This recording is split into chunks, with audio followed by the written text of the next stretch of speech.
Hello everyone, welcome back to another class of capital budgeting. हम लोग capital budgeting पढ़ रहे हैं और आज ये है third class. In the first class we learn about certain rules and regulations जो कि कैपिटल बजटिंग के सवालों को सॉल्व करने में मदद करें। In the second class we had done some questions and answers and उसके बाद में हमने एनपीवी और आईआरआर पे काफी ज्यादा डिस्कशन किया था। We learned what NPV actually means, IRR का एक्चुअल में मीनिंग क्या है। इन दोनों के बीच की जुगलबंदी को हमने एनपीवी प्रोफाइल में भी सीखा था। आज अब इन सब के इर्द गिर्द हमको सवाल बनाने सीखने होंगे। We can also talk about certain limitations of these models. उन सारी चीजों पे आज चर्चा होगी, बट आज की क्लास प्राइमरीली फोकस्ड होगी into lots of question and answer solving. So without any further ado, we will start with our first question today, which is question number 7.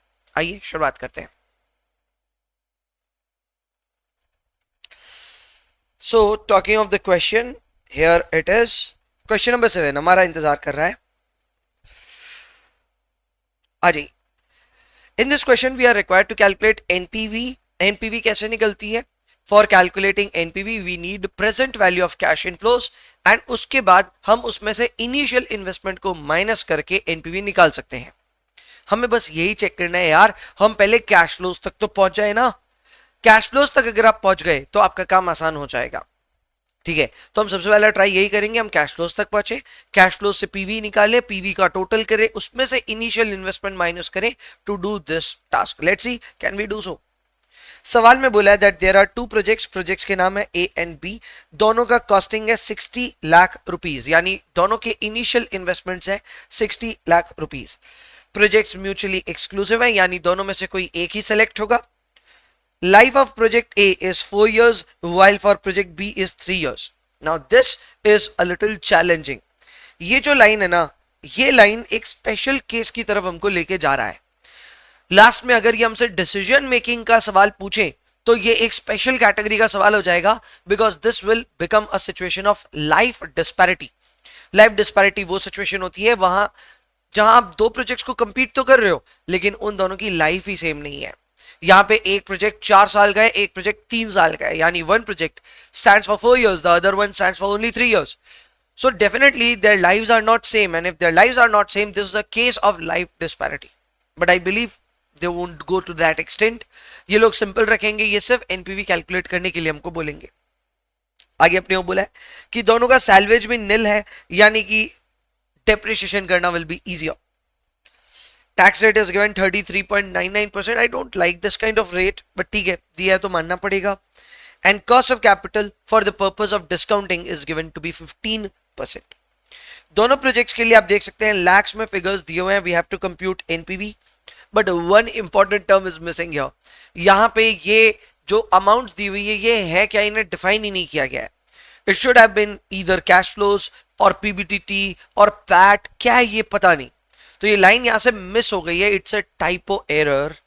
हो सकता है आपकी वर्जन ऑफ बुक में वो लिखा हुआ आ रहा हो, पर फिलहाल मेरी वर्जन ऑफ बुक में ये एक टाइपो एरर रहा है। सो मैं आपको बस बता देता हूं that it is actually P B D T. It is P B D T, यानी this is profit before depreciation and tax. This is profit before depreciation and tax. Clear? पक्का? डन? ठीक है, तो इसको हम फॉलो करेंगे, इसको हम ट्राई करेंगे सॉल्व करने का। इजी है, हो जाएगा, but one at a time. मतलब किसी एक प्रोजेक्ट को लेंगे, उस प्रोजेक्ट के लिए एनपीवी कैलकुलेट करेंगे और दूसरे प्रोजेक्ट की बाद में करेंगे। That is how it will work. चलेगा? पक्का? कोई दिक्कत नहीं? चलो शुरू करते हैं। Please write down in your copies.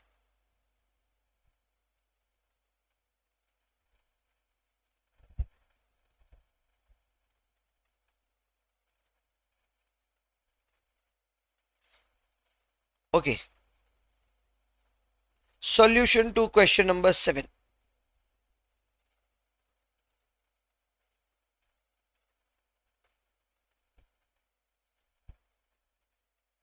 Solution to question number 7. आ जाओ। We will do the computation of NPV. तो हम लिखेंगे computation of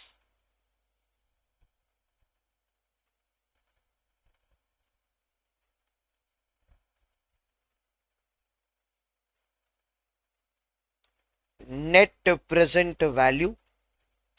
अच्छा, we are doing it for project A, correct, तो हमको प्रोजेक्ट ए लिख देना चाहिए, बेटर रहेगा। हम एक बार में एक ही करेंगे ना, so this is project A.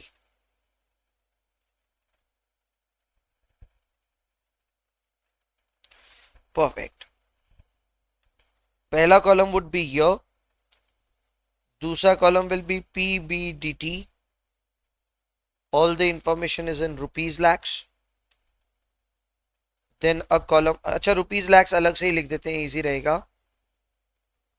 This is just PBDT, all information is in rupees lakhs, then we have column of depreciation, then PBT, then PAT, then cash flow. Cash flow is PAT plus depreciation, so cash flow is PAT plus depreciation, then present value factor, and finally present value.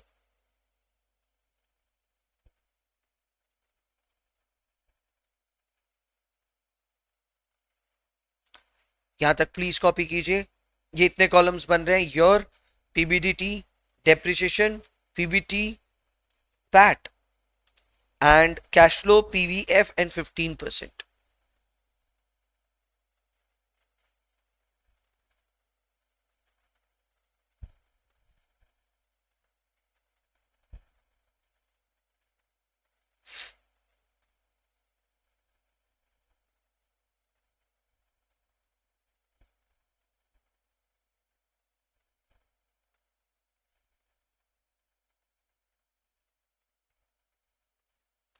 Clear क्या?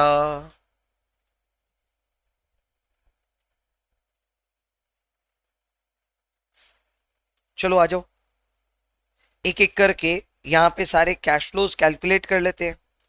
अच्छा, project A is for 4 years ना, सो 1, 2, 3 and 4, we have been given PBDTs which is 60, 110, 120, 50। अच्छा, हमें depreciation calculate करना है। Depreciation को working note में obviously हम शो कर देंगे, but it is fairly easy, मुश्किल नहीं है। 60 लाख का आपका मशीन है, 60 लाख का मशीन डिवाइड बाई 4 कर दो, 15 लाख का डिप्रिसिएशन आ रहा है। So you are getting a depreciation of how much? Depreciation of 15 lakh rupees. 15, 15. Next up is PBT 45. This should be 95, 105, 35. Then we have got PAT. अब PAT कैसे निकलेगा समझना। हमारा जो PBT है, PBT को अगर आप मल्टीप्लाई करें या माइनस करें इसमें से 33.99%, तो हमारे पास पैट आ जाएगा। सो जो भी हमारे पास PBDT है 33.99% इज द टैक्स रेट, तो वो करेंगे तो पैट आ जाएगा। सो 45 minus 33.99%, so that should be 29.7045. 95 minus 33.99%, 62.7095. 105 minus 33.99%, 69.3105. 33 into 33 minus 33.99%, 21.783. अब इसी में वापस 15 ऐड कर दीजिए डेप्रिसिएशन वाला, सो दिस विल बिकम 44.7045, 77.7095, 84.3105, 36.7833। अब हम जरा प्रेजेंट वैल्यू फैक्टर निकाल ले 15% के लिए। अच्छा, दिया हुआ है already in the question, you can see it is already given. ये रहा 15% का PV फैक्टर। सो जब दिया हुआ होता है ना, तो खुद का माथा अलग से नहीं लगाते।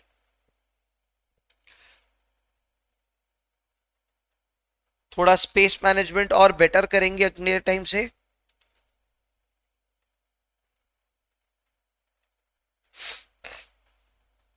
$44.7045 इंटू 0.87, 38.893, 3 डेसिमल्स तक रख रहा हूं।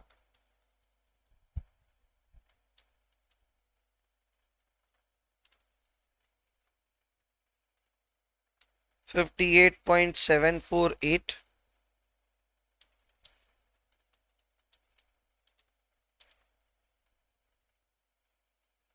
55.476,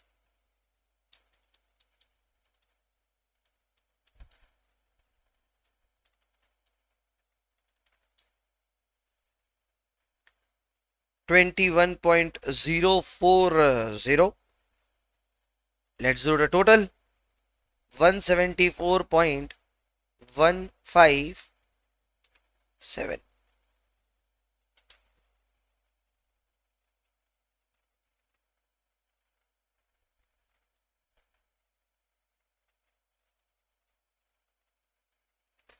ये आ गया present value of cash inflows.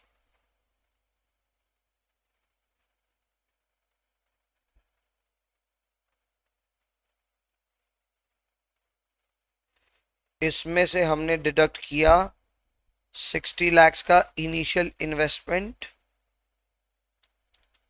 तो रिजल्ट आ रहा है 114 पॉइंट, इनका 9 है, अपना 16 है, चलेगा।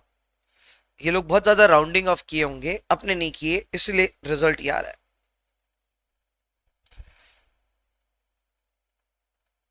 थोड़ा बहुत ऊपर नीचे होने पे अपने टेंशन नहीं करते। Net present value has arrived, it is 114.16, 114.16। एक बार चेक कर लीजिए प्लीज।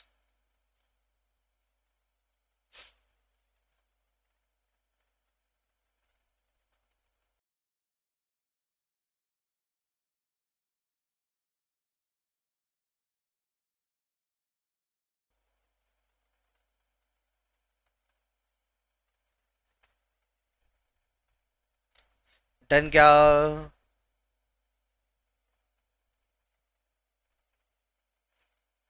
इजी है, मुश्किल नहीं है। Yes sir, this is simple, quite simple. NPV. अब इसी तरह प्रोजेक्ट बी के लिए भी करना है। आओ जी, लगो काम पे। ऑब्वियसली बोलने की कोई बात नहीं है। अगर आप यहाँ कहीं पे भी लिखने में स्लो हैं, पॉज कीजिए लेक्चर को, लिखिए आराम से, कोई रोका टोकी नहीं है, ठीक है?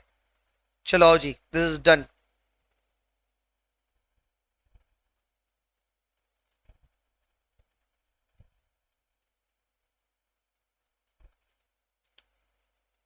Let's do this for project B. Computation of NPV project B.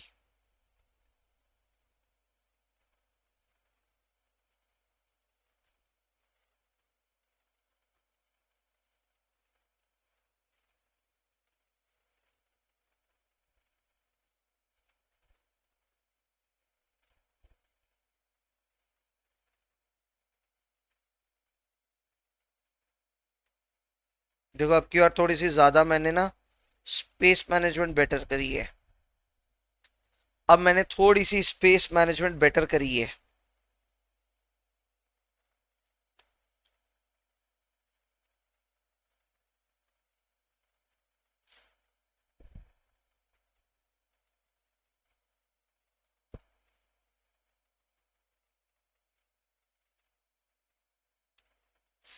आ जाओ जी। अच्छा, इधर अब 3 ही साल का सवाल है। You have got only 3 years here, तो डेप्रिसिएशन भी 15 मत लेना, 20 every year. 60 lakhs minus 0 divide by 3 करेंगे तो 20 lakhs होगा ना बाबा। सो उसका ध्यान रखना है। 100, 130, 50, दिस विल बी 20, 20, 20, 80, 110, 30। अब सब में से 33.99% हटाना है। सो 80 minus 33.99%, So that is 52.808. 110 minus 33.99%. So that is 72.611. 30 minus 33.99%. That is 19.803. वापस सब में डेप्रिसिएशन ऐड करके कैश फ्लो आएगा. So this will become 72.808, 92.611, 39.803. Present value factors are already given. जो दिया है लिख लेने का, अपना अकल नहीं लगाने का, बेकारी फंस जाओगे. So 72.808 into 0.87, 63.343, 92.611 into 0.756, 70.014, 39.803 into 0.658, 26.190.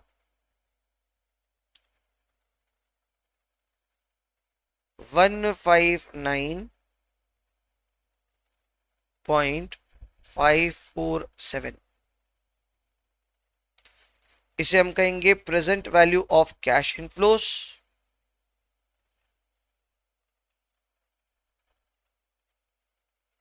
इसमें से हम डिडक्ट करेंगे initial investment which is only 60. This should be 99. Okay. 0.547.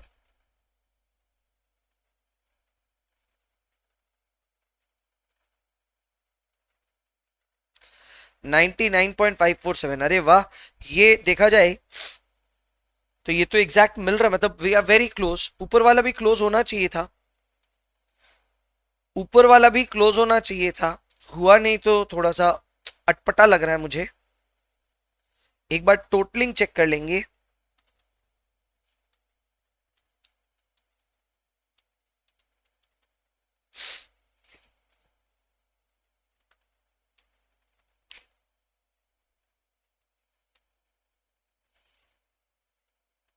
आप लोग कंप्लीट करो अपने हिसाब से.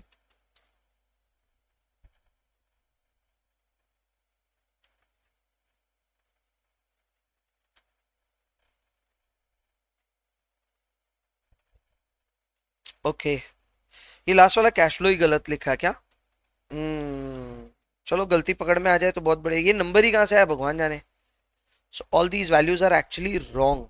इस वजह से रिजल्ट हमारा गड़बड़ आया. आप में से कईयों ने आइडेंटिफाई किया भी होगा. This is actually 23.1035. This will be 38.1035.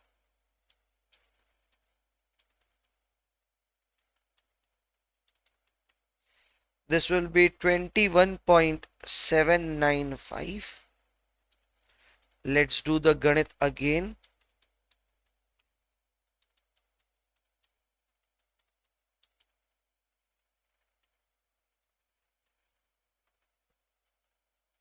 Now we are close.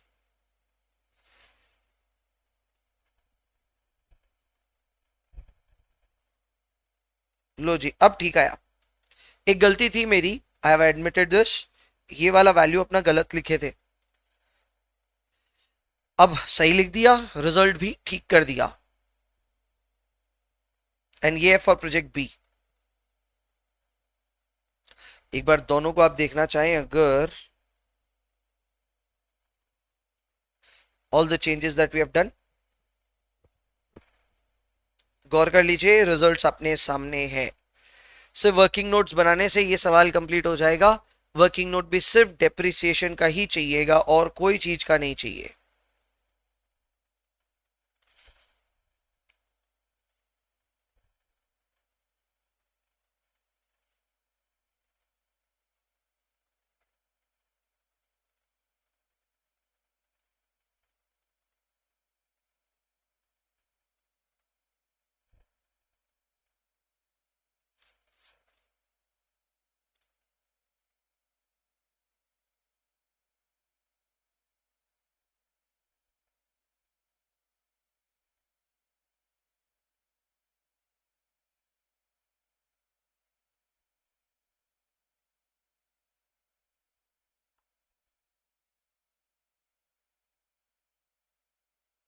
किया कॉपी आपने, डन। चलो चलो चलो, वर्किंग नोट लिखो, खत्म करो।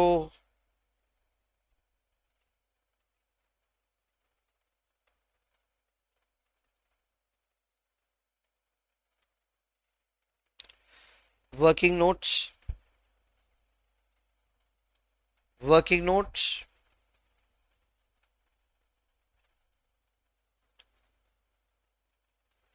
Depreciation on project A,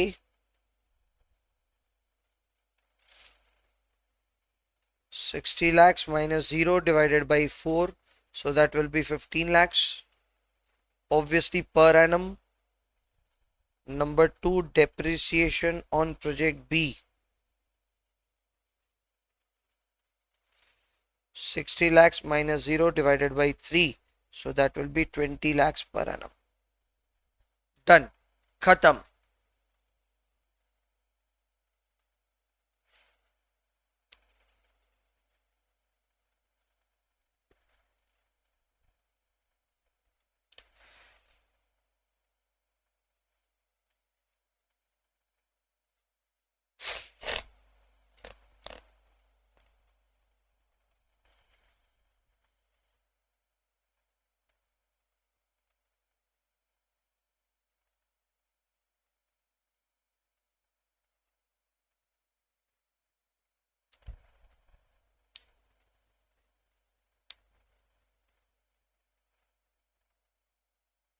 Done.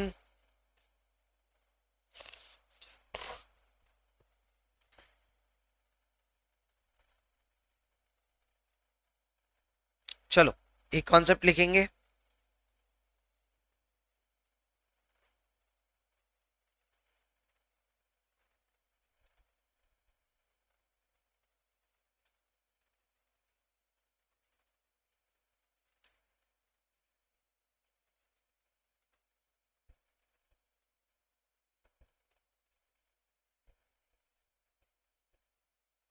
Concept का नाम है profitability index, also known as pi.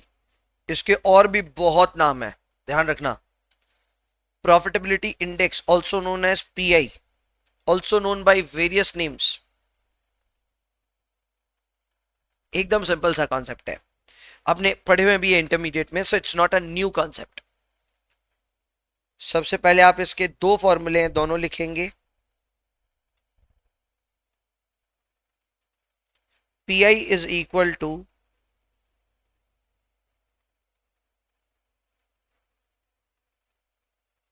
present value of cash inflows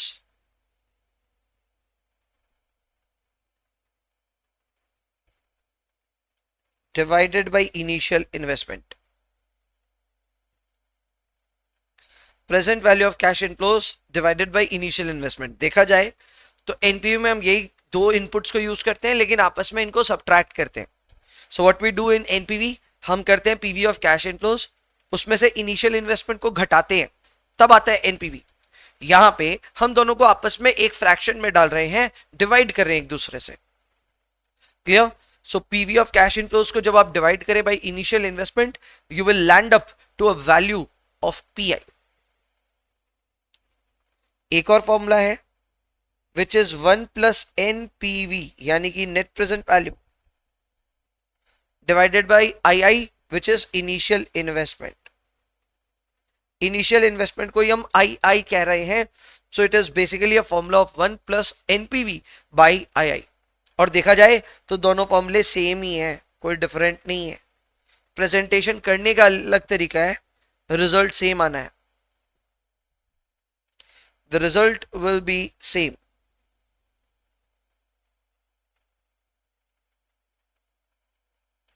Present value of cash inflows divided by initial investment।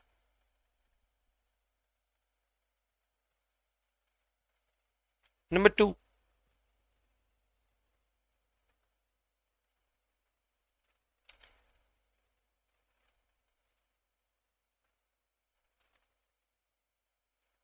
PI is used to rank projects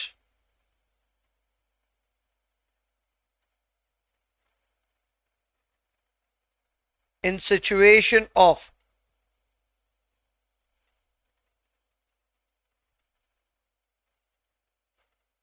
capital rationing.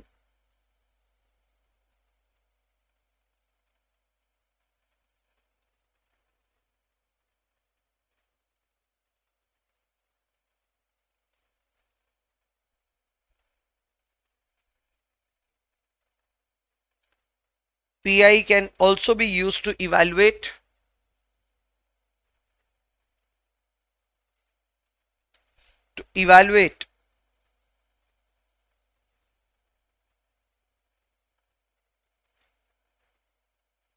efficiency of projects when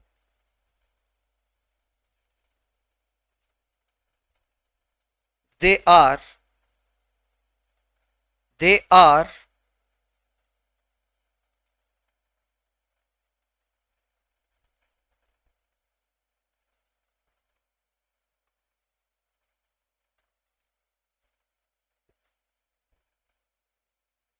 not similar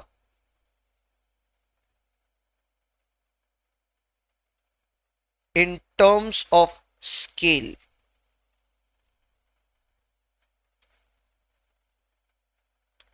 इस line का क्या मतलब हुआ? इस line का ये मतलब हुआ कि अगर दो प्रोजेक्ट हैं, दोनों प्रोजेक्ट म्यूचुअली एक्सक्लूसिव हैं, दोनों की लाइफ सेम है, लेकिन एक प्रोजेक्ट में 5 लाख रुपीज इन्वेस्ट हो रहा है, दूसरे प्रोजेक्ट में 1 लाख रुपीज इन्वेस्ट हो रहा है। दोनों में जो कैपिटल इंटेंसिवनेस है या स्केल है वो अलग है। एक महंगा प्रोजेक्ट है, एक सस्ता प्रोजेक्ट है। अगर दोनों म्यूचुअली एक्सक्लूसिव हैं, दोनों में से कोई एक को ही आपको यूज करना है, then you can actually go on to take the decision based on only NPV. आप वो कर सकते हो, पर एनपीवी के अलावा एक और तरीका है उसको सॉल्व करने का, वो है using pi which is profitability index. जाहिर सी बात है, जिस भी प्रोजेक्ट का पीआई लार्जर हो वो प्रोजेक्ट बेटर होता है। पॉइंट नंबर 4,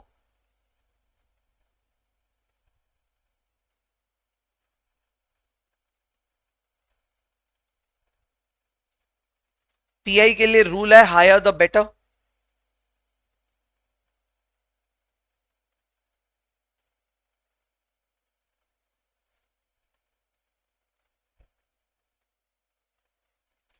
अगर पीआई का वैल्यू ग्रेटर देन 1 हो तो हम प्रोजेक्ट को एक्सेप्ट करते हैं। इसका मतलब एनपीवी भी यहां पे ग्रेटर देन 0 होता है। अगर पीआई लेस देन 1 है तब हम प्रोजेक्ट को रिजेक्ट करते हैं। इसका मतलब यहां पे एनपीवी भी लेस देन 0 होता है। सो जिस तरह एनपीवी में हमारी सेंट्रल वैल्यू इज एक्चुअली 0, उस तरह पीआई में अवर सेंट्रल वैल्यू इज एक्चुअली 1। सो 1 के ऊपर जीत गए, 1 के नीचे हार गए। That is profitability index for you.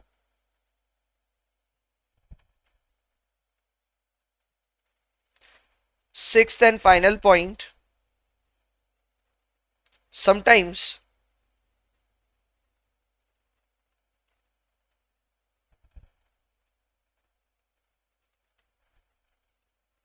NPV index may also be asked.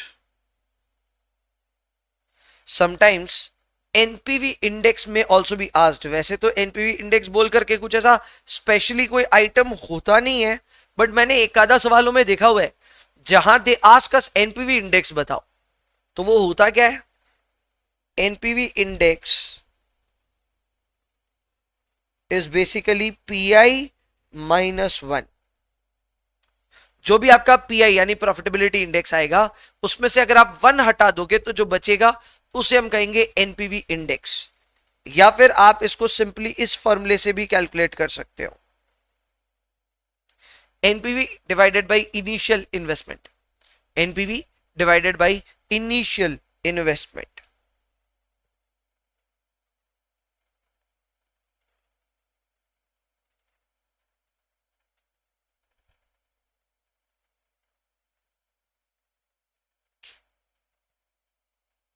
समझ में आई बात? हो गई लिखा पट्टी। चलो नेक्स्ट क्वेश्चन में चलते हैं। Question number 8 is now waiting for us. Profitability index पे ये सवाल है। We are considering a new project. इसका इनिशियल आउटले है 70,000। प्रोजेक्ट के 4 साल के cash inflows are also given. The cash inflows are 25,000, 30,000, 18,000, 16,000 for year 1, 2, 3, 4. Obviously, we are required to calculate profitability index. Cost of capital is given to be 10%. Fairly easy to calculate. We have to just compute the present value of cash inflows. अगर वो compute हो गया तो फिर हम PV sorry pi बड़े आराम से निकाल देंगे। ठीक है, आइए करते हैं इसकी calculation.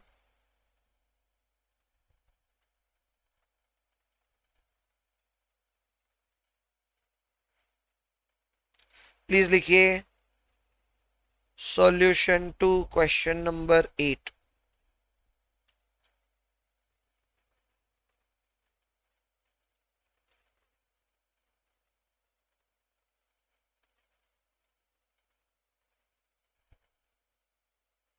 Computation of present value of cash flows. काफी इजी होने वाला है। ईयर हमारे पास ऑलरेडी कैश फ्लो दिए हुए हैं। Present value factor at the rate 10% ना, 10%, एंड देन फिर present value of cash flows, all amounts in rupees.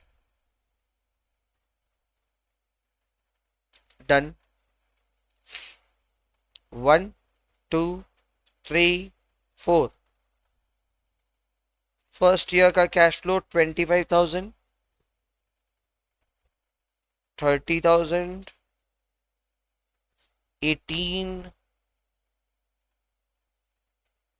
16।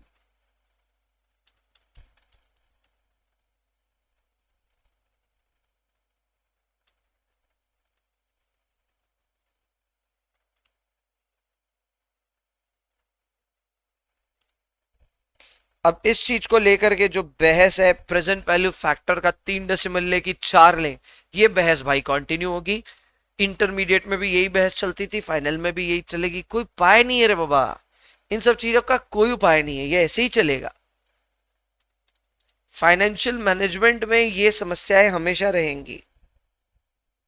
तो सर आपने क्यों किया 3? यहां थोड़ा लॉजिक दोगे भाई? बहुत सिंपल है, फिगर्स आर इन थाउजेंड्स। अगर मैं 3 डेसिमल लूंगा तो मेरा जो प्रेजेंट वैल्यू वाला फैक्टर आएगा या जो वैल्यू आएगा वो डेसिमल्स में नहीं आएगा, अच्छी अच्छी वैल्यूज आएंगी। सो आई टुक 3 डेसिमल्स। आपका मन हो 4 लेके करने का तो बिंदास करो, मैं नहीं रोक रहा, पर मैंने अपना बता दिया मैं क्यों ये काम कर रहा हूं।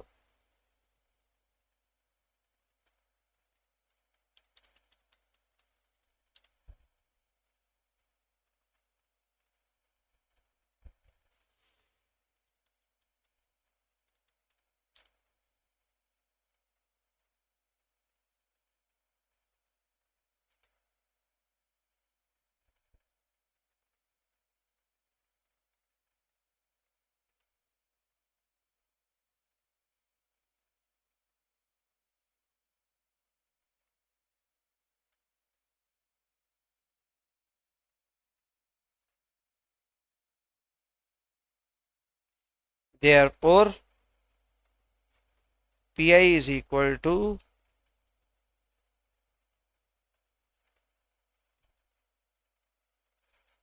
present value of cash inflows divided by initial investment. So 71,951 divided by कितना था भाई? 70,000। चलो जी डन करते हैं इसको।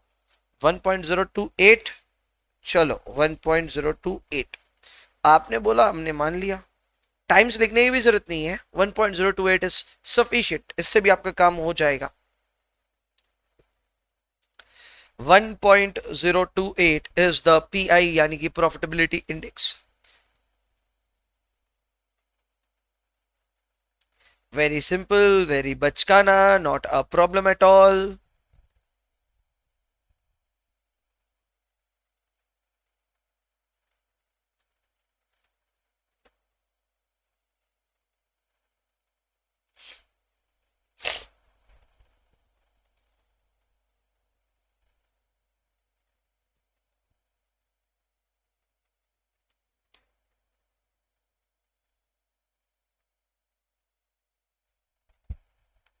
डन। सही, ये तो बहुत सिंपल सवाल था। यस। इसके नेक्स्ट वाला भी इसी पे है, क्वेश्चन नंबर 9 भी इसी पे ही है, प्रॉफिटेबिलिटी इंडेक्स। वो भी बड़ा आसान है, हो जाएगा।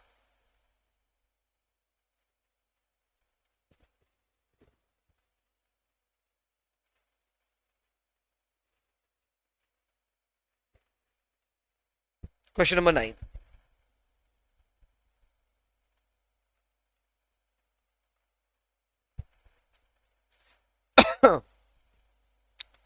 प्रॉफिटेबिलिटी इंडेक्स वगैरह वगैरह वगैरह निकालने का है अपने को। यहाँ पे बोल रहा है, a company provides you the following information. दो म्यूचुअली एक्सक्लूसिव प्रोजेक्ट्स है, प्रोजेक्ट 1, प्रोजेक्ट 2। इनके अपने को पीवी इनिशियल सभी तो दे दिया भाई। डिवाइड करो, रिजल्ट पाओ, यहीं पे कर सकते हैं इसको। Advise the company regarding the selection, will NPV method be appropriate in this case. ठीक है, तो ऐसे तो देखो अप्रोप्रिएट होना चाहिए एनपीवी मेथड, लेकिन यहाँ पे क्योंकि दोनों में साइज का डिफरेंस है, प्रोजेक्ट 1 से project 2 is almost double in size. कैसे? इन्वेस्टमेंट आप देखो 60,000 या 120, ऑलमोस्ट डबल, या पूरा ही डबल ही है। तो क्योंकि there is sizing difference between project 1 and project 2, PI can come to rest. क्यों? हालांकि हम लिखेंगे इसको बहुत डिप्लोमेटिक अंदाज में कि भैया एनपीवी ऐसे तो बेहतर होता है, because you are wanting to see कि शेयर होल्डर वेल्थ कितने से बढ़ रहा है, बट फिर भी यू कैन यूज पीआई। तो इसका जवाब हम बढ़िया से थ्योरेटिकली देंगे। फिलहाल तो इजी है, मुश्किल नहीं है। आओ करते हैं।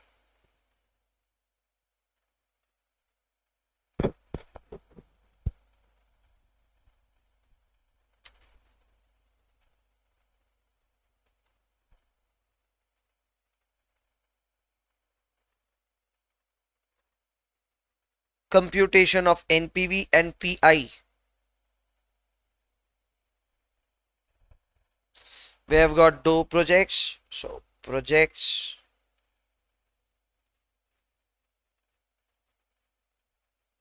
PV of cash flows,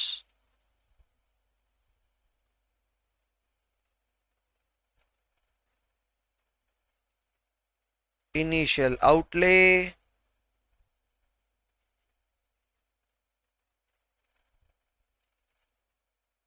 net present value,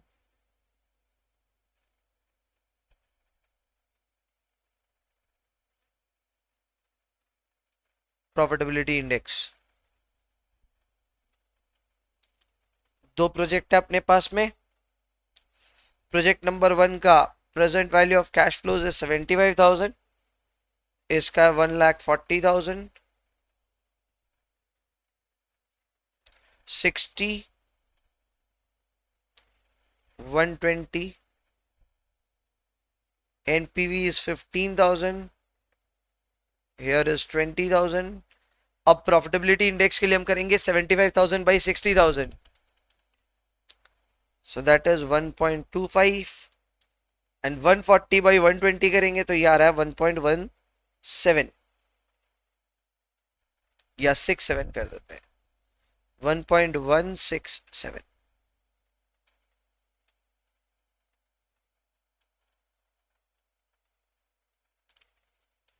हम सबसे पहले अपनी एडवाइस लिख देते हैं।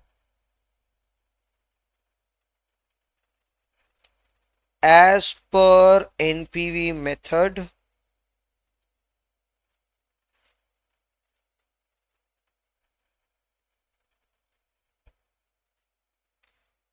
project 2 has higher NPV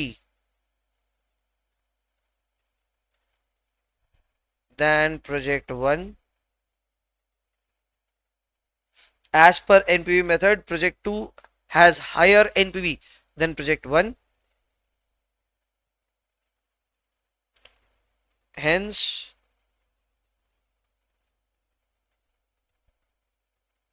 project 2 should be selected।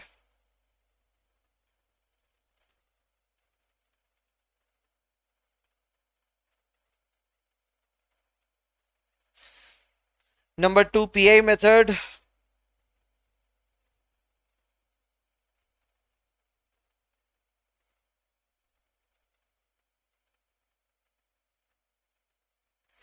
PI में उल्टा हो रहा है, प्रोजेक्ट 1 का PI is higher than project 2,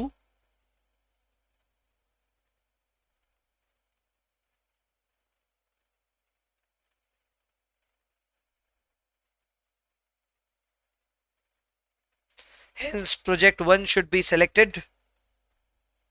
Hence project 1 should be selected.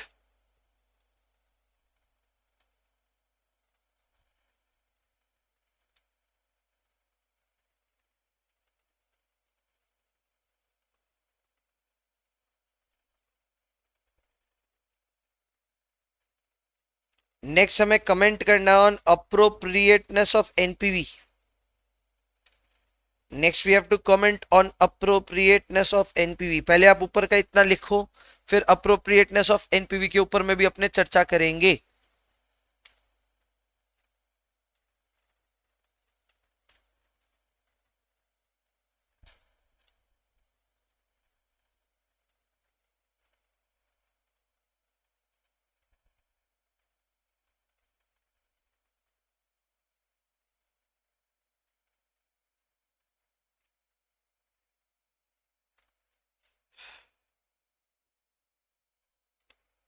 NPV is appropriate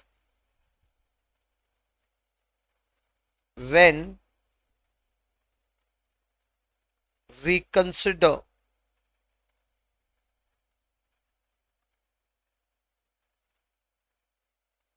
the absolute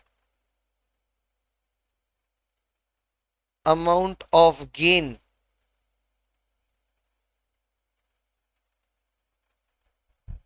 in shareholders' wealth. However, in the above situation,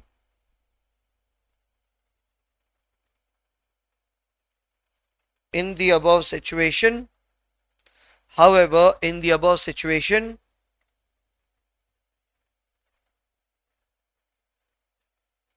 we are facing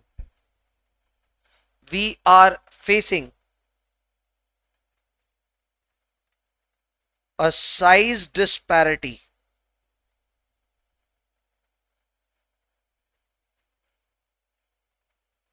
and hence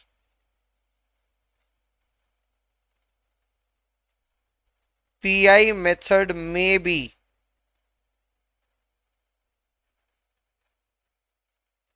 more appropriate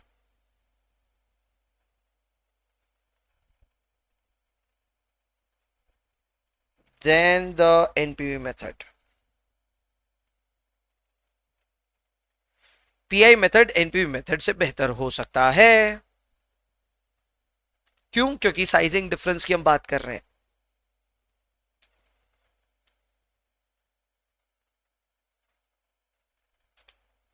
Because we are discussing about the sizing differences.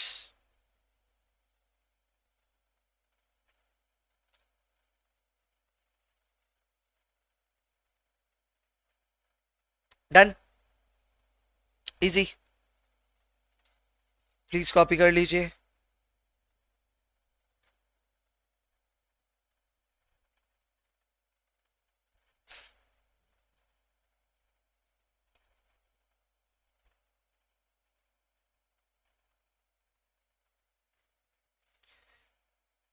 वैसे तो देखो अब हम लोग line से जा रहे हैं, तो हमें ऐसे तो क्वेश्चन नंबर 10 पे जाना चाहिए next. But question number 10 belongs to a certain level of difficulty as well as इसमें एक कॉन्सेप्ट जो इंट्रोड्यूस्ड है वो कॉन्सेप्ट एनपीवी के ऊपर बिल्टअप होता है, जिसे हम एडजस्टेड एनपीवी कहते हैं. So question number 10 actually belongs to adjusted NPV which I think अभी नहीं करना चाहिए हमें. तो हम क्वेश्चन नंबर 10 को फिलहाल साइड करके आगे के क्वेश्चंस पे फोकस करेंगे. So will be focusing on 11, 12 and so on. Because question number 11 specifically talks about IRR method. तो IRR कैसे कंप्यूट होता है, एक बार वो चीज भी कॉपी में लिखा दूं तो बेहतर रहेगा. सही बात है ना? आओ जी, कुछ कॉन्सेप्ट्स लाइन से हम लोग लिखेंगे. ठीक है, मैं आपको 3-4 कॉन्सेप्ट्स लगातार सिखाने वाला हूं. Will start with IRR. अपनी कॉपी में प्लीज लिखिए concept.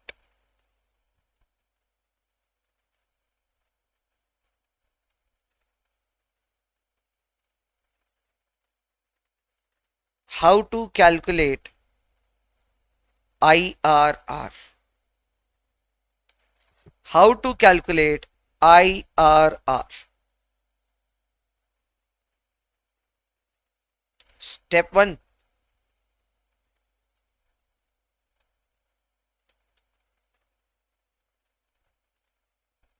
Calculate rough rate.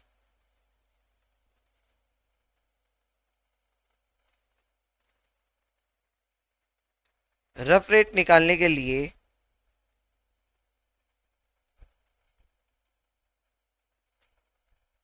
Total of cash inflows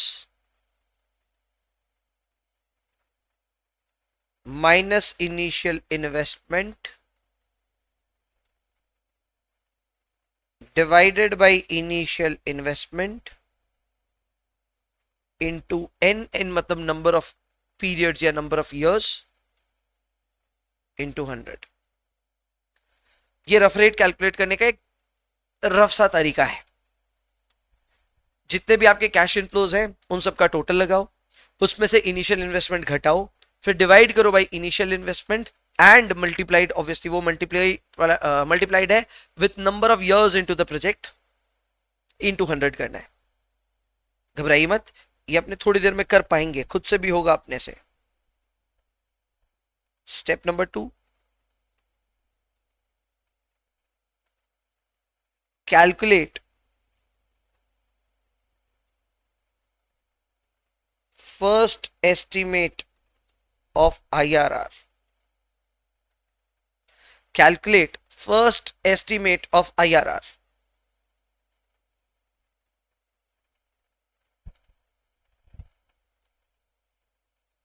first estimate के लिए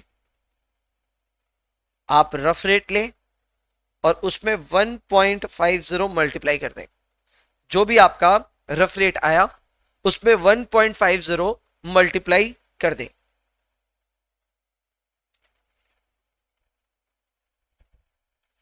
इसमें एक छोटा सा नोट लिख लीजिए.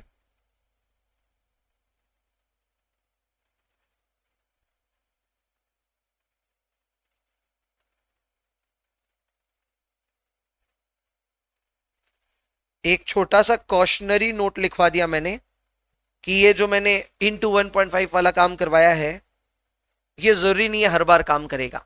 It is not necessary that this will work all the time, but फिर भी ये हमारी बहुत मदद करता है. सो ये 1.5 से मल्टीप्लाई करने का हम काम करेंगे.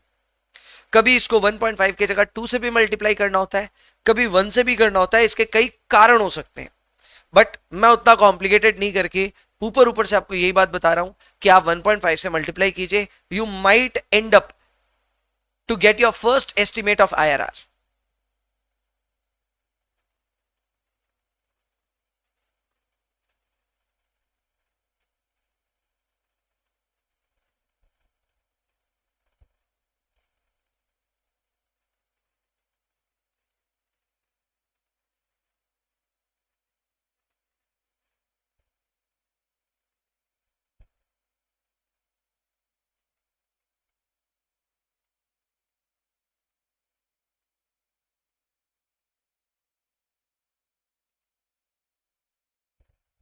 अच्छा, यार नोटिस करना है एक चीज. यहां मैंने लिखा है पीवी ऑफ कैश इनफ्लोज, वहां ऊपर पीवी नहीं था, टोटल ऑफ कैश इनफ्लोज था. रफ रेट में मैंने पीवी भी नहीं लिखवाया था, मैंने लिखवाया था टोटल ऑफ कैश इनफ्लोज. इस बात का ख्याल रखना. यहां पे हम आईआरआर में फर्स्ट एस्टिमेट लेकर के PV of cash inflows calculate करना चाहेंगे.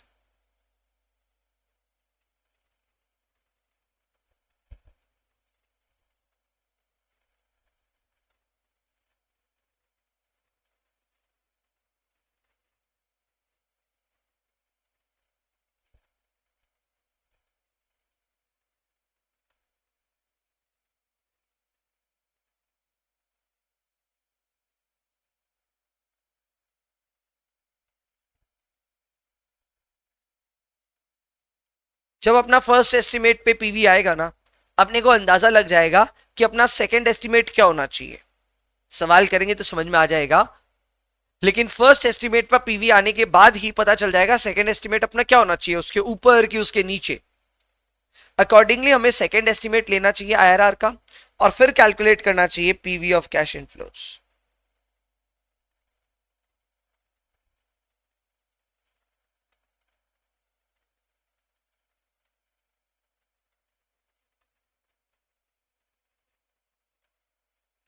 स्टेप नंबर 5 में अप्लाई करना चाहिए इंटरपोलेशन।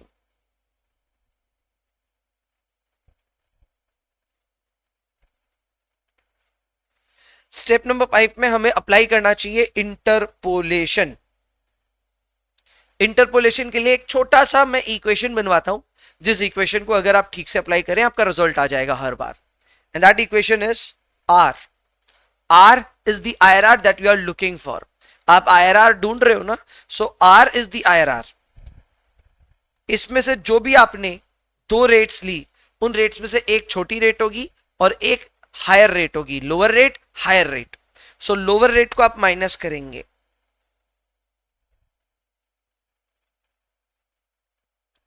इसको आप डिवाइड करेंगे by higher rate minus lower rate.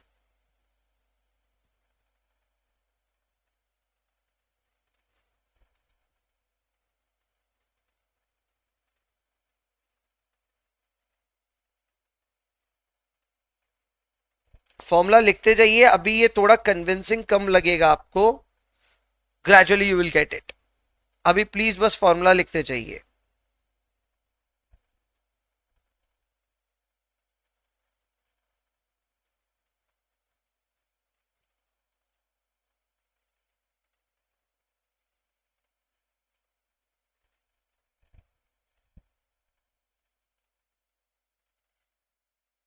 लो जी,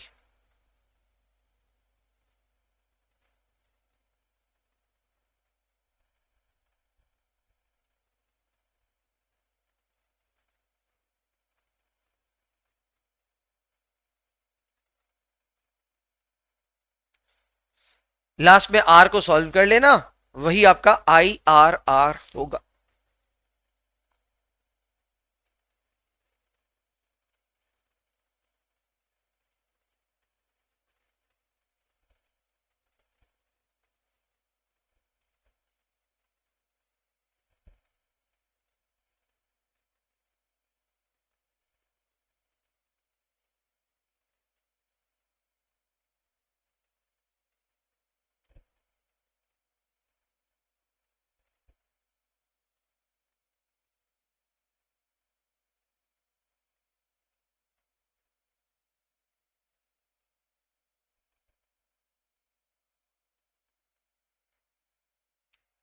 एक छोटा सा नोट और लिखवा दिया मैंने कि सिर्फ सिर्फ आपको स्टेप 3, 4 और 5 को अपनी नोटबुक या फिर आंसर स्क्रिप्ट में दिखाना होगा। जहां तक बात है स्टेप 1 और 2 का, तो वो आपको सिर्फ मेंटली करना है या फिर कैलकुलेटर पे करना है। That's it. Do it mentally और ऑन द कैलकुलेटर, और कुछ भी नहीं।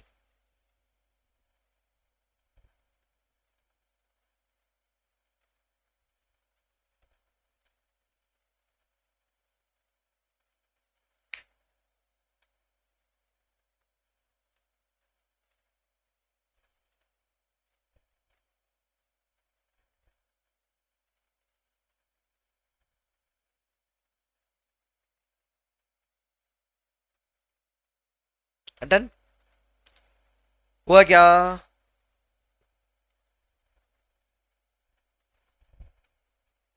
नेक्स्ट कॉन्सेप्ट की तैयारी।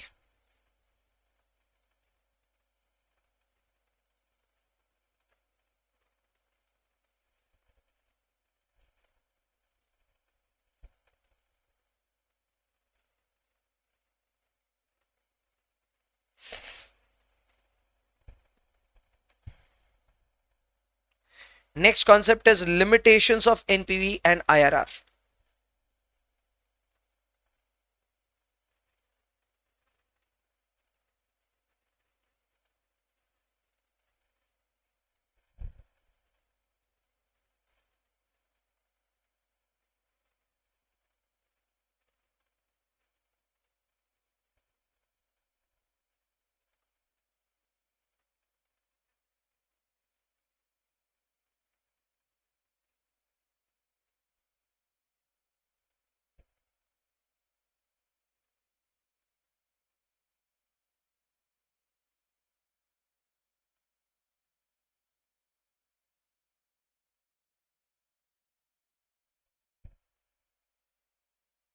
एनपीवी मेथड और आईआरआर मेथड कोई दूध के धुले नहीं है, इन दोनों की लिमिटेशंस हैं। मतलब समस्याएं हैं, प्रॉब्लम्स हैं, और वो प्रॉब्लम ज्यादातर इनके अजम्पशंस पे डिपेंडेंट है। जैसे कि हम एनपीवी जब सॉल्व करते हैं ना, हमें किसी को इस चीज का अंदाजा भी नहीं होता कि there is an inherent assumption that we are taking, किसी को नहीं अंदाजा होता। अभी मैं बोलूंगा, आप रिलेट भी नहीं करोगे कि अच्छा ऐसा भी होता है क्या, पर एक्चुअल में होता है। वो अजम्पशन ही इसका सबसे बड़ा दुश्मन है, वही इसका सबसे बड़ा लिमिटेशन है। क्या है इसका लिमिटेशन जो है एनपीवी मेथड का, वो ये है, assumes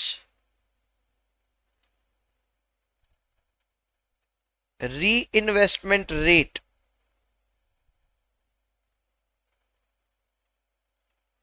इक्वल टू केओ या केसी, यानी कि कॉस्ट ऑफ कैपिटल। अज्यूम करता है कि जो री इन्वेस्टमेंट रेट है वो केओ या केसी के बराबर है। सर इसका मतलब क्या होता है समझाओ। इन अ पैरेलल यूनिवर्स, लिखना नहीं है आपको, मैं आपको समझाता हूं कि री इन्वेस्टमेंट का लफड़ा है क्या।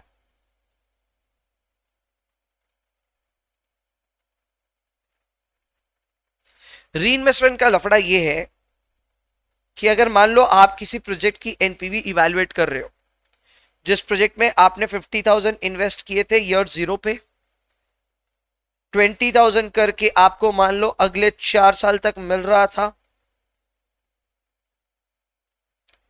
तो इसकी अगर मैं एनपीवी कैलकुलेट करने को आपको बोलूं तो दैट्स फेयरली इजी, आप भी कर लोगे। क्या मुश्किल है यार, बड़ा आसान है, और आसान भी है।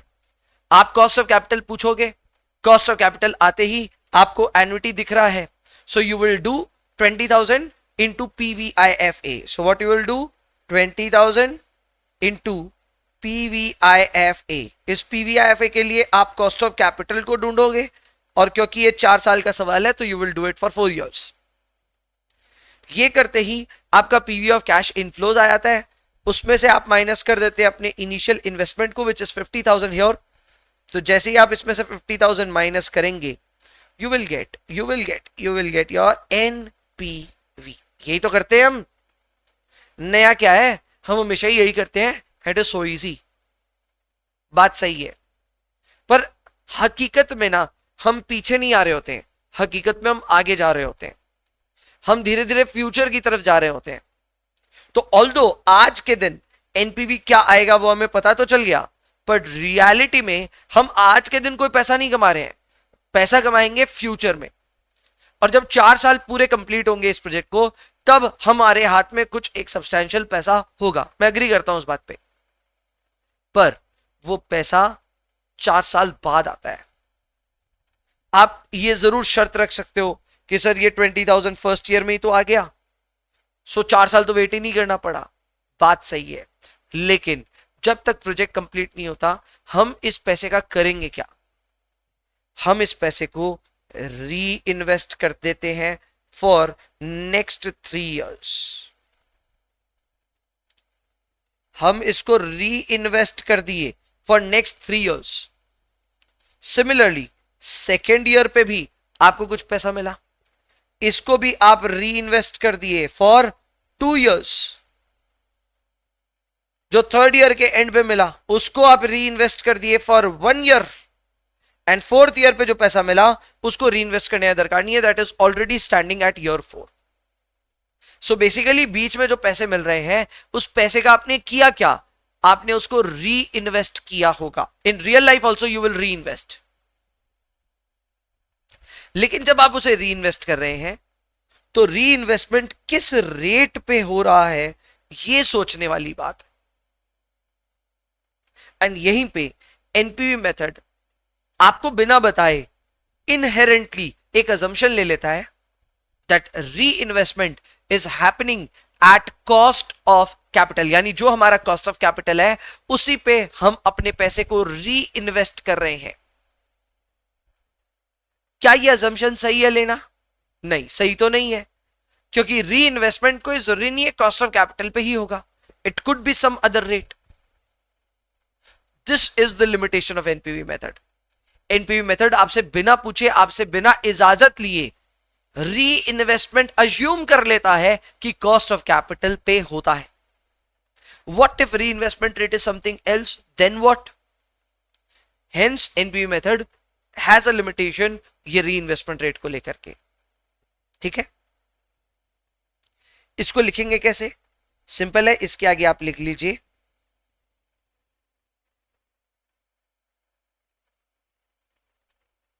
this is a limitation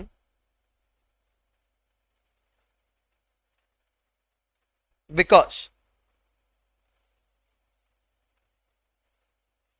it does not provide us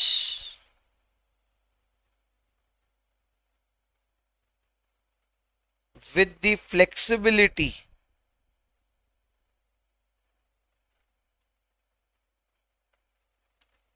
of taking our own reinvestment rates. ये लिमिटेशन काय को है? क्योंकि हमको अपने हिसाब से इसको जचाने का टाइम या मौका नहीं मिल रहा है. अगले ने मान लिया री इन्वेस्टमेंट विल हैपन एट केओ, तो होगा भाई, कोई उपाय नहीं है. पर अगर आपका मन है नहीं मैं अपने हिसाब से 8, 9, 10 कुछ भी लेना चाहता हूं, तो ले सकते हैं, नहीं ले सकते. तो ये लिमिटेशन है, it will stay like a limitation.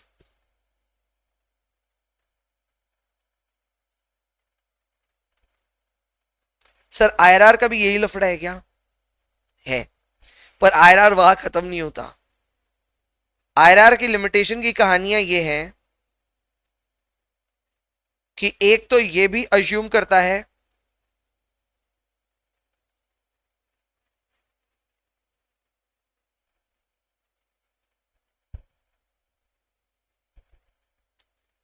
ऐसे नहीं,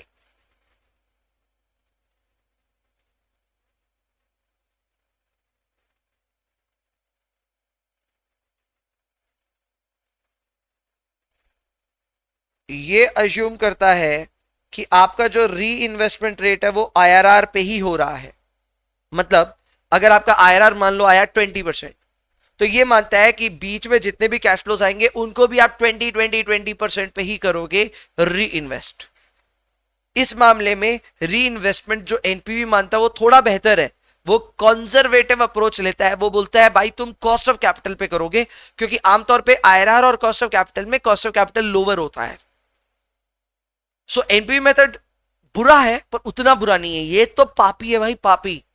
ये बोल रहा है कि री इन्वेस्टमेंट तुम आईआरआर पे करोगे. भाई साहब, क्या ये भी एक लिमिटेशन है? हाँ है. ये क्यों लिमिटेशन है सर? क्योंकि ये हमको अपना मनमानी करने नहीं दे रहा है. सो इस पे भी सेम चीज लागू होती है.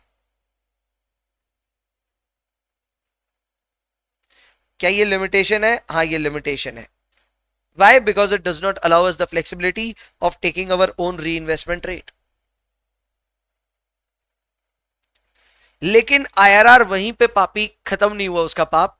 इसके और भी लिमिटेशंस हैं.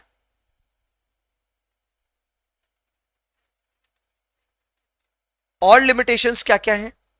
उनमें सबसे प्रोमिनेंट लिमिटेशन ये है कि it provides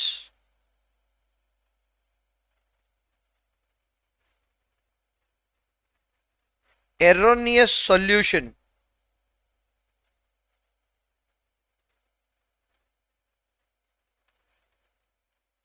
when dealing with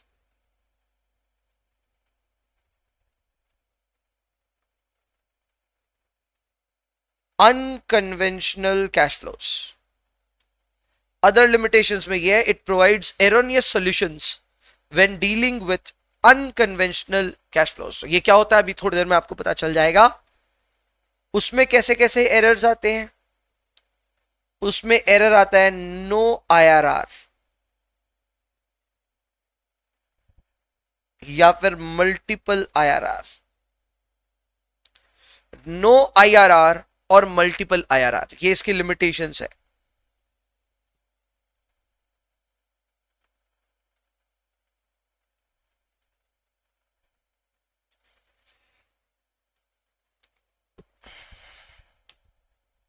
ये आप पूरा चार्ट कंप्लीट कर लो। ये पूरा चार्ट सारी लिमिटेशंस को समझाता है। अगर इस पे कोई थ्योरेटिकल क्वेश्चन भी आया, you will be able to give a very good reply to it. NPV method का क्या लिमिटेशन है, आईआरआर मेथड के क्या लिमिटेशन है, वी नाउ नो इट।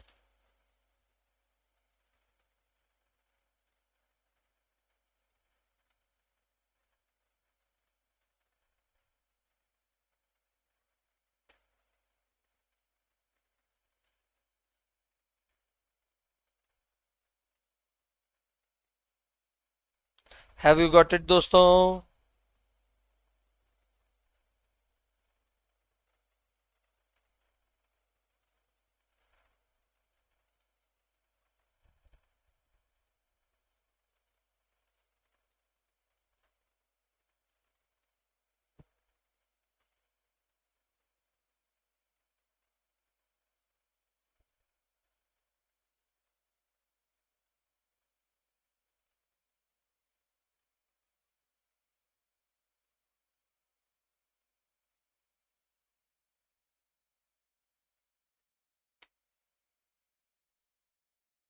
चलो एक और कॉन्सेप्ट लिख लो। सो कॉन्सेप्ट बाकी रह गया क्या? एक छोटा सा कॉन्सेप्ट लिखना है।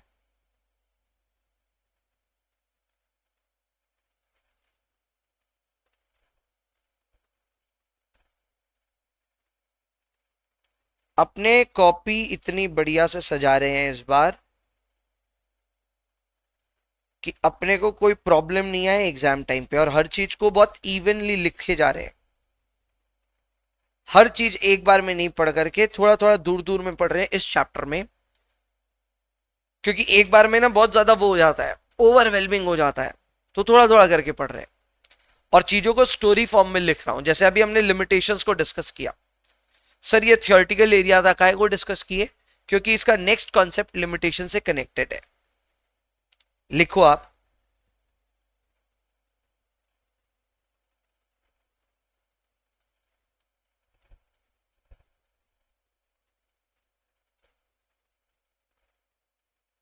modified NPV and modified IRR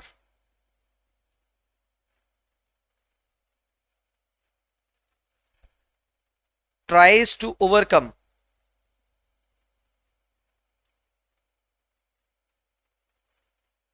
some limitations of NPV and IRR method.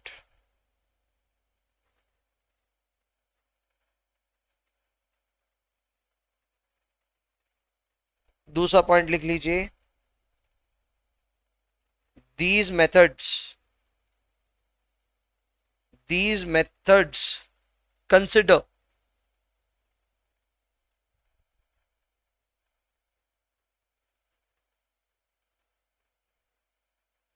reinvestment rates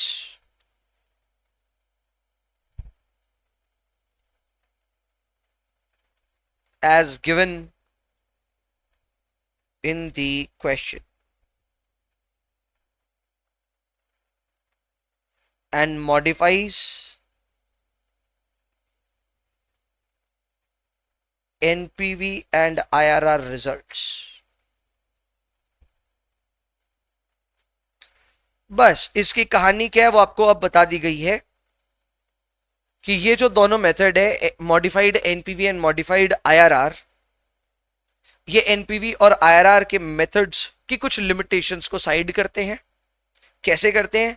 ये रीइन्वेस्टमेंट रेट को लेकर के फ्लेक्सिबल है, और एनपीवी और आईआरआर के रिजल्ट्स को मॉडिफाई करते हैं।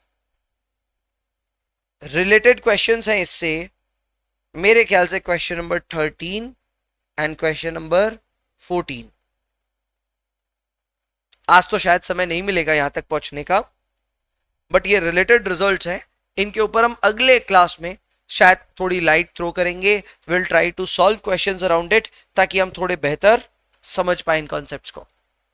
अभी के लिए हमने थ्योरेटिकली लिख लिया कि मॉडिफाइड एनपीवी जिसे हम एमएनपीवी भी कहते हैं और modified IRR which is MIRR इसको कहते हैं, इन दोनों के पीछे की कहानी हमने कम से कम पूरी लिख ली है। और इससे जस्ट पहले हमने आईआरआर कैसे कैलकुलेट करते हैं वो लिखा था। बट अब जो अगले दो क्वेश्चंस हम करने वाले हैं वो हम एक तो आईआरआर पे ही करेंगे। So obviously this is connected with question number 11। This concept is related with question number 11 and this is related with question number 12। ठीक है, मस्त कनेक्शन करवाऊंगा आपको मैं, हर चीज जो पढ़ाई है उसको कनेक्ट कराऊंगा इन क्वेश्चंस नाउ। सो सबसे पहले तो क्वेश्चन नंबर 11 ही करेंगे, देखते हैं 11 हमसे होता है कि नहीं, फिर 12 पे चर्चा करेंगे वापस। 12 is not exactly a question, it is an illustration, यानी कि कुछ समझाना चाहता है वो आपको, पर एग्जाम में उस तरह का सवाल शायद ना आए। ठीक है, चलो will start with question number 11। Copy में हेडिंग दीजिए प्लीज।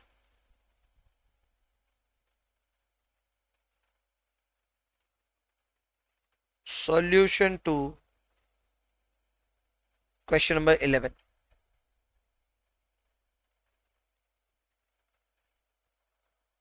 टेन एक बार के लिए हमने छोड़ा है,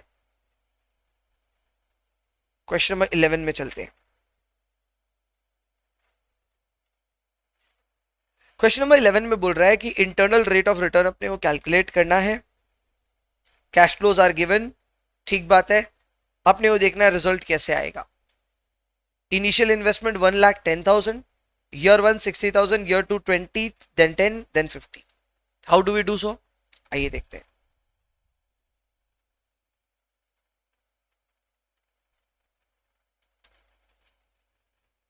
लिखेंगे हम सबसे पहले एट आईआरआर। ये एक चीज है जो आपको शुरुआत में लिखनी पड़ती है आईआरआर के सवालों में। Present value of cash flows is equal to initial investment.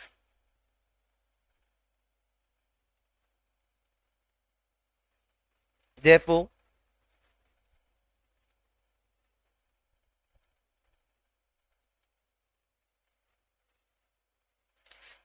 if R be IRR, 60,000 divided by 1 plus R to the power 1 plus 20,000 divided by 1 plus R to the power 2 plus 10,000 divided by 1 plus R to the power 3 plus 50,000 divided by 1 plus R to the power 4. This should be equal to 1,10,000. जो मैंने ऊपर लिखा है ना उसी चीज को यहां पर रिप्रेजेंट किया है।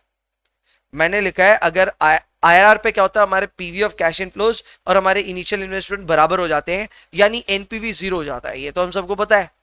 एट आईआरआर के पॉइंट पे आपका एनपीवी 0 हो जाता है, यू मीट द एक्सेस, यानी कि आपका पीवी ऑफ कैश इनफ्लोज और इनिशियल इन्वेस्टमेंट हो जाता है बराबर। तो हम उस आर को ढूंढ रहे हैं, तो अगर वो आर से मैं सब चीज की डिस्काउंटिंग करने लग जाऊं तो ये इक्वेशन बनना चाहिए। ठीक है, अब ये इक्वेशन अगर बनना चाहिए तो आइए लेट करना शुरू करते हैं। Let R be. अब आर को हम लेट करना शुरू करेंगे, पर ये लेट करने से पहले दो स्टेप अपने माइंड में करना पड़ेगा। We can not do it in the copy. तो माइंड में कैसे होगा सर? स्टेप नंबर 1 देखते हैं। स्टेप नंबर 1 बोलता है कि आप टोटल ऑफ कैश इनफ्लोज लो, उसमें से इनिशियल इन्वेस्टमेंट घटाओ। तो मेरा टोटल ऑफ कैश इनफ्लोज है 60,000 plus 20,000 plus 10,000 plus 50,000। Total inflows is 1,40,000। उसमें से माइनस करेंगे इनिशियल इन्वेस्टमेंट विच इज 1,10,000। तो ऊपर में आया 30,000। कैसे आया? Total of cash inflows 1,40,000 minus करेंगे इसमें से initial investment which is 1,10,000। So the difference is 30,000 in the numerator. इसको हम डिवाइड करेंगे by 1,10,000। जो रिजल्ट आएगा उसको और एक बार डिवाइड करेंगे 4 से, यानी पहला डिवीजन हम करेंगे इनिशियल इन्वेस्टमेंट से, दूसरा डिवीजन करेंगे एन से विच इज 4 इयर्स। तो दो बार डिवीजन किया, 30,000 डिवाइडेड बाई 1,10,000 डिवाइडेड बाई 4, तो रिजल्ट आ रहा है 0.0618 ऐसा कुछ करके, क्या 81 समथिंग करके। इसको इंटू 100 करेंगे तो दिस बिकम 6.81818181 ऐसा। अब ये जो नंबर है ये हमारे को फर्स्ट एस्टिमेट करने के लिए इसको इंटू 1.5 करेंगे। जैसे मैंने इसको 1.5 से मल्टीप्लाई किया, मेरे सामने वैल्यू आ रहा है 10.227 ऐसा कुछ करके आ रहा है, 10.227 ऐसा करके। तो अपने पास फर्स्ट एस्टिमेट आ गया, अपने 10% लेकर के इसको अज्यूम करने वाले हैं कि अपना आईआरआर एक बार 10% पे सॉल्व करते हैं। ठीक है, तो let's do it. Let R be is equal to 10%। Therefore आप सीधा LHS लिख सकते हैं। LHS is equal to 60,000 divided by 1.10 to the power 1 plus 20,000 divided by 1.10 to the power 2 plus 10,000 divided by 1.10 to the power 3 plus 50,000 divided by 1.10 to the power 4। अब भला इसको solve कैसे करें? कोई शॉर्टकट है? एकदम है। हम प्रेजेंट वैल्यू फैक्टर यहां पे साइड में रफ में लिख लेंगे, रफ में, मैं बाद में मिटा दूंगा, ठीक है। और जो मेरे प्रेजेंट वैल्यू फैक्टर्स आएंगे उन सबको हम आराम से यहां पे मल्टीप्लाई कर देंगे with our cash flows and last में टोटल कर लेंगे। सो 1.10 डिवाइड इक्वल टू पहला वाला आ रहा है 0.909, दूसरा वाला आ रहा है 0.826, तीसरा वाला आ रहा है 0.751, चौथा आ रहा है 0.683। अब मैं करूंगा 60,000 into 0.909 M plus 20,000 into 0.826 M plus 10,000 into 0.751 M plus 50,000 into 0.683 M plus MRC।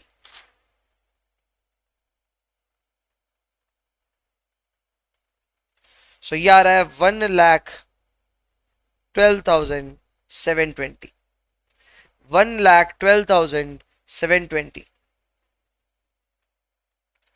112,720।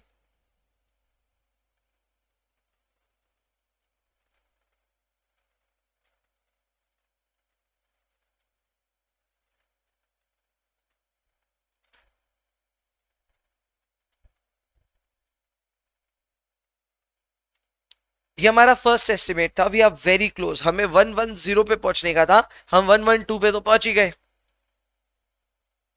पर मुझे ऐसा लग रहा है हमने रेट थोड़ी कम ली है, क्योंकि हमें 110 के अब नीचे जाना है। एक हम ऊपर की पीवी लेते हैं, एक हम नीचे की पीवी लेते हैं, इंटरमीडिएट पे इतना सीखा हुआ है। अब रेट बढ़ाएं कि घटाएं इसके ऊपर विचार करना है। तो मैं कहता हूं रेट को बढ़ाना पड़ेगा। हम अपने पीवी की इंफॉर्मेशन को घटाना चाहते हैं एंड पीवी और रेट का आपस में नेगेटिव रिलेशनशिप होता है, इनवर्स रिलेशनशिप होता है। सो अगर मैं इस रेट को 10 की जगह 12 ले लूं तो मेरे ख्याल से हमारा पीवी 110 के नीचे चला जाएगा, फिर हम इंटरपोलेशन मस्त अप्लाई कर पाएंगे। तो मेरा सेकेंड एस्टिमेट है 12% का। Let R be 12%।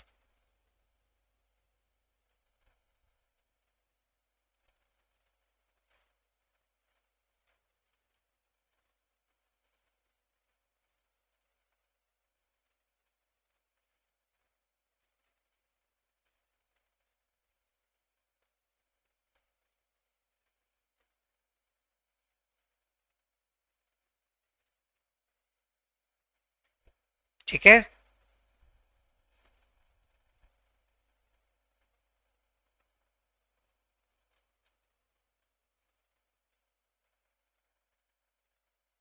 सो 12% पे जरा सॉल्व करें। पीवी फैक्टर निकाल रहा हूं मैं, 0.893, 0.797, 0.712, 0.636. Let's do the calculation. 60,000 into 0.893 m plus 20,000 into 0.797 m plus 10,000 into 0.712 m plus 50,000 into 0.636 m plus MRC. वाह, हम 110 के नीचे आ गए, क्या बात है। 108,440.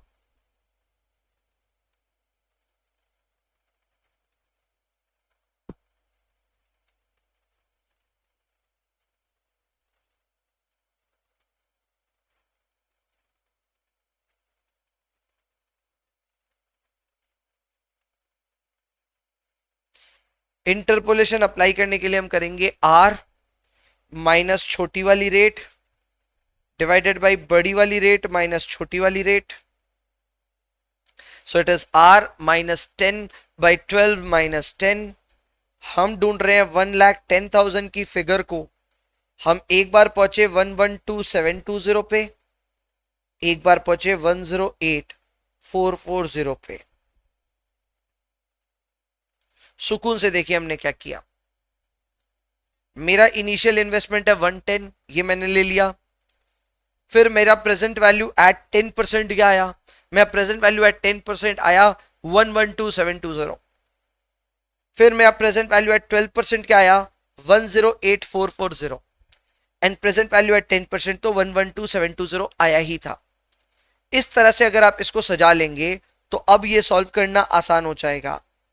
R minus 10/2 is equal to, ये आ रहा है -12720 एंड नीचे आ रहा है 108,440 माइनस 112,720 -4, सॉरी ये -2720 आ रहा है और ये 4280 आ रहा है. माइनस माइनस आपस में कट जाएगा. So R minus 10 is equal to 2 into 2720 divided by 4280.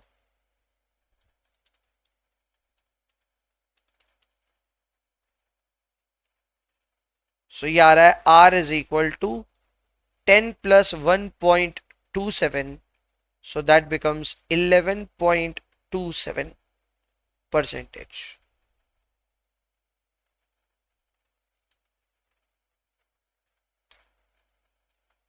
Final result यही है.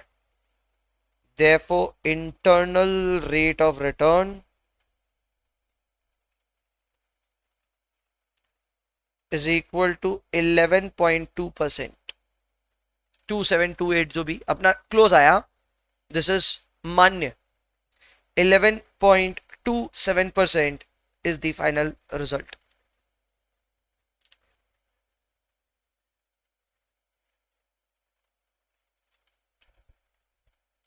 $11.27% is the final result. कैसे आया पूरा मैं वापस एक बार आपको ब्रीफ करता हूं. This is critical. IRR calculate करना आना चाहिए हर किसी को. IRR कैलकुलेट करने के लिए हम सबसे पहले पीवी ऑफ कैश इनफ्लोस और इनिशियल इन्वेस्टमेंट को आपस में इक्वेट करते हैं. फिर हमने इसका इक्वेशन बना के दिखा दिया. हमारा पीवी ऑफ कैश इनफ्लोस के लिए 4 कैश फ्लोज है, उन सबका पीवी करने के लिए हमने फॉर्मूला लगाया future value divided by 1 plus R to the power n. यहां पे R हमारा IRR है जिसे हम ढूंढेंगे, लेकिन कैश फ्लोज हमारे पास है. So it is 60,000, 20,000, 10,000 and 50,000. इन सबको divide by 1 plus R to the power n किया, जो एक साल पे उसका 1, 2 साल पे 2, 3 साल पे 3 और 4 साल पे 4. और इसको हम इक्वेट करना चाहते हैं with our initial investment which is 1,10,000. हमने सोचना शुरू किया, हमने रफ रेट निकाला, फिर फर्स्ट एस्टिमेट निकाला, वो 10% के आसपास का रेट आया.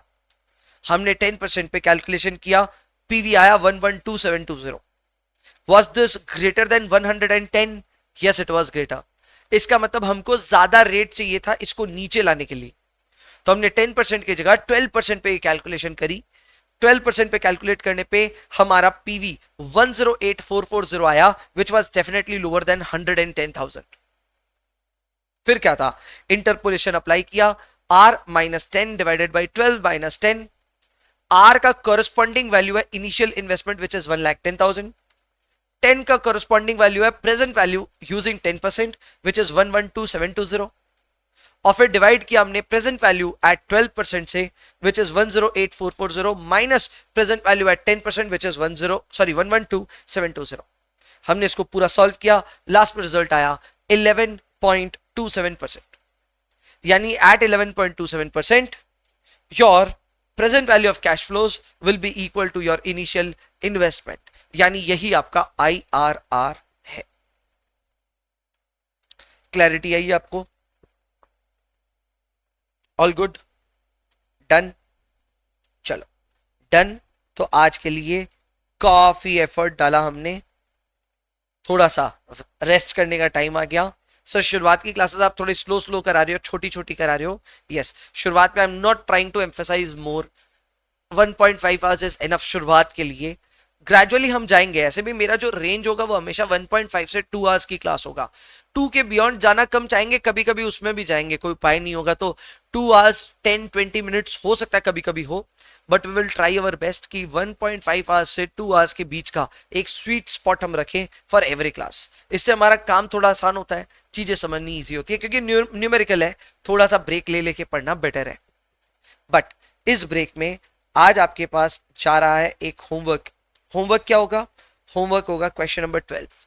There are certain special instructions for that, so please एक बार नोट कर लीजिए। स्पेशल इंस्ट्रक्शन क्या है, प्लीज नोट कर लीजिए।